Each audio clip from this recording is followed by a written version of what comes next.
आज एक सोनम वांगचुक नाही तर जंतर मंतरवर हजारो सोनम वांगचुक एकवटले। सरकारची एक चूक त्या 30 सेकंदाच्या प्लॅनिंगनीच घोळ केला। आज सोनम वांगचुक यांच्या मागे भारतातून अख्खे लोक उभे राहिले। सोशल मीडियावर व्यक्त होतोय, गल्ली बोळामध्ये चर्चा करतोय। सोनम वांगचुक ही व्यक्ती गल्ली बोळातील एखादी व्यक्ती नव्हती। सोनम वांगचुक यांना जे महत्त्व आहे, त्यांचं जे शिक्षण आहे, त्यांची जी क्रेडिबिलिटी आहे, या सगळ्यावरती सरकारने प्रश्न निर्माण केला आणि त्यामुळे दिल्लीमध्ये फक्त एक सोनम वांगचुक नाही तर आता असे हजारो सोनम वांगचुक एकवटले आणि आता मोदी सरकारच्या हाताबाहेर विषय गेला। शांतपणे आंदोलन करणाऱ्या सोनम वांगचुक यांना बळजबरीने आंदोलन स्थळापासून उचलून पोलिसांनी रुग्णालयात भरती केलं। खरं ही केंद्र सरकारची सगळ्यात मोठी चूक समजली जाते। कोणतंही आंदोलन हे त्यावेळी उग्र होतं ज्यावेळी त्याला पाशवी पद्धतीने चिरडण्याचा प्रयत्न होतो। सोनम वांगचुक आणि एकंदर या विद्यार्थी आंदोलनात तेच होताना दिसतंय। गेल्या 20-21 दिवसांपासून सोनम वांगचुक हे दिल्लीतील जंतर मंतर या ठिकाणी आंदोलनाला बसले। खरं तर हे आंदोलन सुरू झालं तेव्हा सोशल मीडियावर अनेक असे व्हिडिओ आले होते ज्यात हे आंदोलन कसं फसलंय हे दाखवण्याचा प्रयत्न करण्यात आला होता। सोनम वांगचुक यांच्या आंदोलनामध्ये जी गर्दी दिसतीये ती गर्दी ओरिजिनल नाहीये। हे लोक असे आहेत, ते लोक तसे आहेत, पाकिस्तान खालिस्तान काय काय बोलले। आंदोलनाच्या स्टेजवर नाचगाणं झाल्याचे देखील व्हिडिओ समोर आले।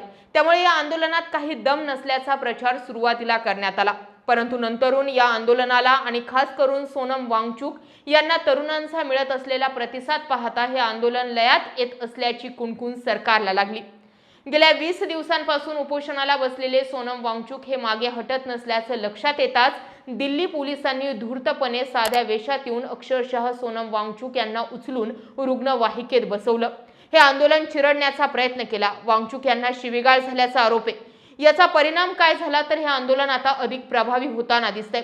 देशभरातील विद्यार्थी या आंदोलनात सहभागी होत आहेत।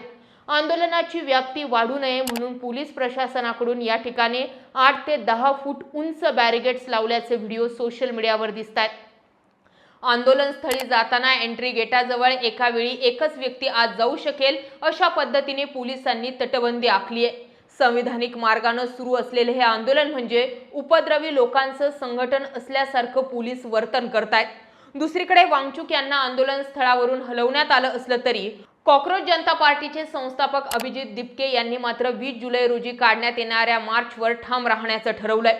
उद्या निघणारा मोर्चा हा प्रचंड असणार आहे हे आजच्या गर्दीवरून दिसून येतंय, परंतु आजची रात्र वैऱ्याची आहे। कोणी म्हणतंय अभिजित दिपके यांना रात्रीतून पोलीस अटक करून ताब्यात घेऊ शकतात, कोणी म्हणतंय पोलीस उद्याचा मोर्चा निघूच देणार नाही, परंतु हे सर्व जे घडतंय ते खूप भयंकर आहे। पंजाबमधील शेतकरी आंदोलनात आपल्या हक्कासाठी लोकशाही मार्गाने रस्त्यावर उतरलेल्या शेतकऱ्यांना याच सरकारने रक्तबंबाळ केल्याचा इतिहास आहे। उद्या देखील हे सरकार हाच पॅटर्न वापरणार का असा प्रश्न निर्माण झाला। सरकारने आपली आडमुठी भूमिका सोडून किमान आंदोलकांशी चर्चा तर करावी इतकं देखील सौजन्य सरकारकडून दाखवण्यात येत नसल्यानं वांगचुक यांना आता थेट अमेरिकेतील काही संस्थांचा पाठिंबा जाहीर झालाय। आज मध्यरात्री तसेच उद्या सकाळी देशभरातून मोठ्या प्रमाणात आंदोलक दिल्लीत दाखल होणार असल्याची माहिती आहे आणि त्यामुळे काही ट्रेन 8-8 तास लेट केल्या गेल्या, ज्या ट्रेन दिल्लीला जाणार आहेत। त्यामुळे आंदोलक जंतर मंतरवर पोहोचू नयेत म्हणूनच सरकारकडून दिल्लीकडे येणाऱ्या रेल्वे 10 ते 12 तास उशिरा सोडण्यात येत असल्याचा आरोप शरद पवार गटाचे नेते कराळे मास्तर यांनी केलाय। त्यामुळे सरकार उद्या आंदोलनावर काय भूमिका घेणार यावरच उद्याचं आंदोलन ठरणार आहे। सोनम वांगचुक यांच्या उपोषणाच्या 21व्या दिवशी दिल्ली पोलिसांनी बळजबरी रुग्णालयात हलवल्यानंतर आता आंदोलन अत्यंत गंभीर आणि आक्रमक वळणावर पोहोचलंय।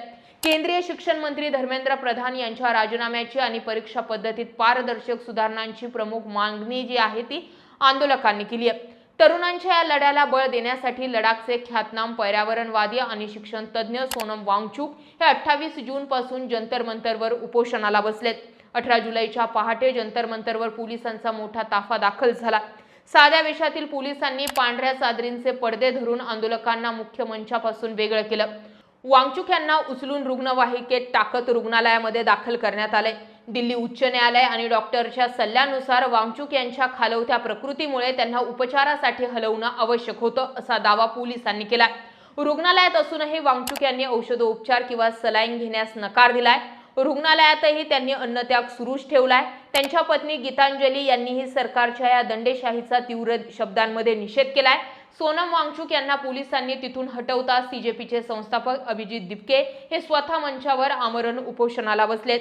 दिपके यांनी आरोप केल्यानुसार जंतर मंतरकडे येत असताना पोलिसांनी त्यांना बेदम मारहाण केली आणि आंदोलकांचा आवाज दाबवण्याचा प्रयत्न केला। उपोषणाला बसताच आंदोलनस्थळी एका अज्ञात महिलेनं अभिजित दिपके यांच्यावरती शाई फेकली।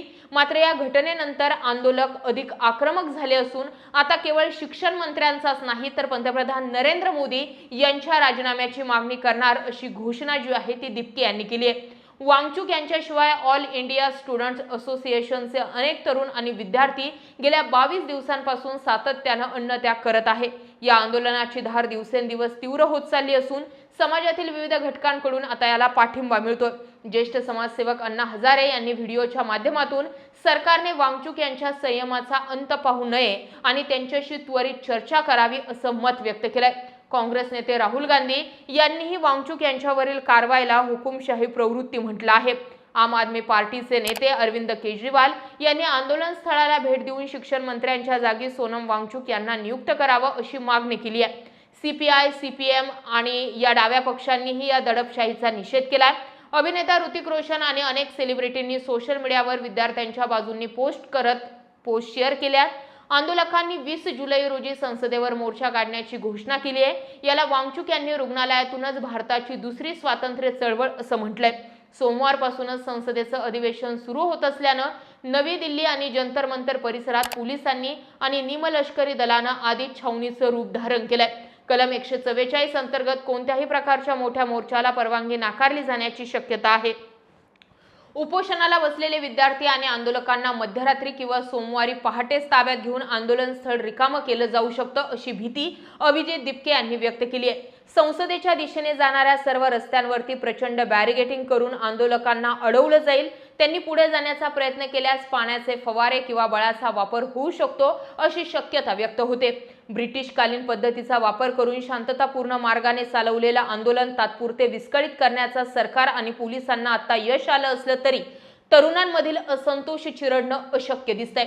सोनम वांगचुक यांना रुग्णालयात डांबल्यानं आणि अभिजित दिपके यांच्यावर शाईफेक आणि मारहाण झाल्यानं देशभरातील विद्यार्थ्यांमध्ये संतापाची लाट पसरली आहे। त्यामुळे जरी 20 जुलैचा मोर्चा पोलिसांनी दिल्लीत रोखला तरी या आंदोलनाची ठिणगी संपूर्ण देशातील विद्यापीठांमध्ये पडण्याची दाट शक्यता निर्माण होते।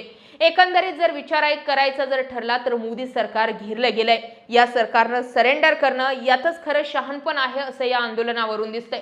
तुम्हाला काय वाटतंय? ब्रिटिश काळामध्ये सुद्धा जर महात्मा गांधींनी आंदोलन केले, सत्याग्रह केला, उपोषण केलं तर ब्रिटिश काळातही त्यांच्या आंदोलनाची दखल घेतली गेली।